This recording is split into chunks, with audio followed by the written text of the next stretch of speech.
De la grossesse au contraceptif en passant par le stress, un retard de règles peut avoir plusieurs causes.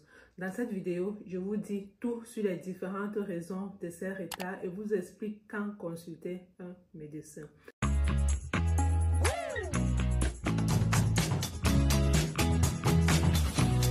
Salut les amis, j'espère que vous allez bien.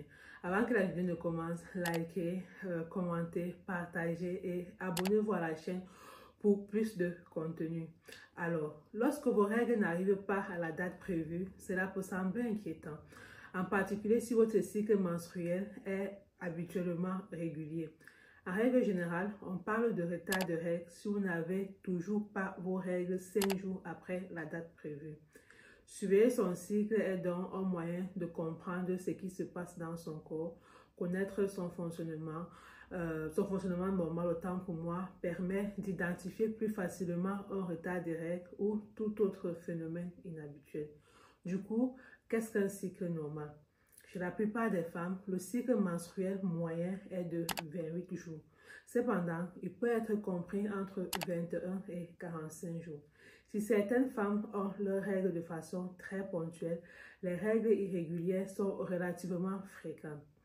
Parfois, vos règles peuvent même s'arrêter et l'absence de règles appelées aménorrhée peut survenir, tant pour moi, à différents moments de la vie d'une femme. Si vous êtes concerné par ce phénomène, n'hésitez donc pas à en parler avec votre médecin traitant ou votre gynécologue, voire même votre sage-femme. Voici donc quelques raisons pouvant expliquer un retard de règles chez une femme. La première des raisons, c'est que vous êtes enceinte. Oui. Si vous avez une vie sexuelle active et que vous n'utilisez pas de contraceptif, la grossesse peut expliquer votre retard de règles. En fait, le principal objectif du cycle menstruel est de préparer chaque mois l'organisme à la grossesse. À chaque cycle, la paroi de l'utérus s'épaissit pour créer un environnement favorable à une éventuelle grossesse. Si l'ovocyte n'est pas fécondé, la paroi de l'utérus se dégrade et se décompose. C'est à ce moment que les règles apparaissent. Dans le cas d'une grossesse, un ovocyte fécondé s'implante sur la paroi utérine et il n'y a donc plus besoin de règles. Il est important de noter que votre cycle peut afficher du retard pour diverses raisons et cela ne signifie pas nécessairement que vous êtes enceinte. Cela peut s'avérer être une déception si vous essayez de tomber enceinte ou, dans le cas contraire, un soulagement. Dans tous les cas, il est préférable de réaliser un test de grossesse à domicile pour en être sûr. Les tests de grossesse peuvent généralement détecter une grossesse dès le premier jour de retard des règles. Si ce dernier est positif, il est nécessaire de réaliser une prise de sang afin de confirmer la grossesse.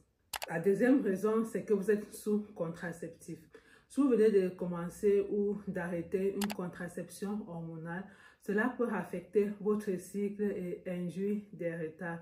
Certains moyens de contraception tels que le stérilet hormonal, la pilule progestative et les implants contraceptifs sous-cutanés peuvent provoquer l'arrêt de vos règles. Les pilules combinées et progestatives peuvent toutes deux perturber le cycle en supprimant la production d'hormones. Les pilules combinées contiennent des hormones de synthèse, l'oestrogène et la progestérone. Ces hormones empêchent les ovaires de libérer des ovocytes et peuvent affecter la fréquence des règles. La pilule progestative peut provoquer l'interruption des règles ou entraîner des règles beaucoup plus fréquentes, moins abondantes ou irrégulières. La troisième raison, c'est si vous êtes en préménopause. Il est important que le cycle soit irrégulier à certaines périodes de la vie, notamment lorsque les menstruations commencent et lorsque vous entrez en préménopause. Il est en effet fréquent que le cycle devienne irrégulier quelques années avant la ménopause. Pendant la préménopause, la production d'oestrogène et de progestérone par l'organisme fluctue et cela affecte l'ovulation et la paroi de l'utérus, ce qui entraîne une perturbation du cycle. La ménopause survient généralement vers l'âge de 45 à 55 ans. Mais certaines femmes plus jeunes peuvent rencontrer une ménopause précoce. Si vous présentez des symptômes de préménopause, tant pour moi avant 40 ans, consultez un professionnel de santé. La quatrième raison, c'est si vous êtes stressé. Si vous traversez une période de stress due par exemple à une rupture amoureuse ou une surcharge de travail, cela peut avoir un impact majeur sur votre cycle menstruel.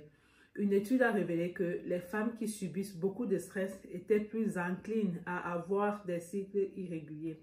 Quand le stress s'empare de votre organisme, il libère des niveaux élevés de cortisol, l'hormone du stress, ce qui affecte la production d'oestrogène et de progestérone, des hormones essentielles au cycle.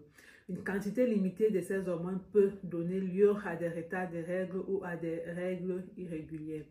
Si vous pensez que le stress nuit à votre cycle et que des changements de votre hygiène de vie tels qu'avoir un sommeil réparateur ou les techniques de relaxation ne suffisent pas à gérer votre stress, consultez un médecin.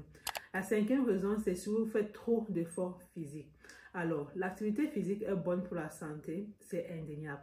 En revanche, faire des efforts physiques de manière excessive, c'est ce qu'on appelle la bigorexie. Les hormones reproductives responsables de vos règles peuvent être perturbées comme lorsque vous êtes stressé. Des chercheurs ont par exemple découvert que 57% des danseuses de danse de salon avaient des cycles irréguliers en raison de leurs entraînements rigoureux. La sixième des raisons, si vous avez pris ou perdu beaucoup de poids. Les fluctuations de poids sont une autre raison fréquente de retard de règles. Être en sous-poids et limiter sa consommation de calories réduit la production d'hormones nécessaires à l'ovulation. À l'instar du stress ou d'une activité physique excessive, une perte de poids importante peut affecter les hormones reproductives qui contrôlent le cycle menstruel. Si vous prenez beaucoup de poids rapidement, votre organisme peut produire une quantité excessive d'oestrogène, ce qui peut également entraîner un retard ou une interruption des règles. La septième raison, c'est si vous souffrez d'une maladie chronique. Des règles irrégulières ou un retard de règles peuvent également évoquer une pathologie plus grave, le syndrome des ovaires polykystiques. Et les problèmes de thyroïde peuvent affecter votre cycle menstruel. Le SPOC est un trouble endocrinien qui touche près de 10% des femmes en France et qui explique un cas sur 3 d'interruption des règles. Le SPOC entraîne donc un déséquilibre hormonal qui se traduit par une production de testostérone plus élevée que la normale. Cela affecte le cycle menstruel et l'ovulation peut donc être irrégulière ou absente. Maintenant, les hormones thyroïdiennes jouent un rôle important pour l'organisme, notamment dans la régulation du cycle menstruel. Une thyroïde hypoactive ne produit pas suffisamment d'hormones et cela peut donner lieu à des règles irrégulières. Alors, quand dois-je consulter un médecin pour mes retards de règles? La régularité des règles est propre à chaque femme, mais si vous observez des retards depuis plus de 2 à 3 mois sans motif évident, vous devez consulter rapidement un médecin. Maintenant, prenez rendez-vous avec un médecin si vous n'avez pas vos règles depuis 3 mois ou plus. Si vos règles sont irrégulières et leur durée et leur abondance varient d'un mois sur l'autre. Si vos règles sont soudainement irrégulières et vous avez moins de 45 ans. Ou bien si vous remarquez des saignements ou des spottings après la ménopause ou entre 2 cycles. Ou encore si vos règles durent plus de 7 jours. Ou encore si vos règles surviennent plus que tous les 21 jours ou moins que tous les 35 jours. Alors les amis, c'est ici que la vidéo se termine. J'espère que vous aura plu. Laissez-moi un commentaire, ça me ferait vraiment plaisir de vous répondre. On se dit à la prochaine pour une nouvelle vidéo. Prenez soin de vous et surtout prenez soin de votre santé mentale. Bye bye.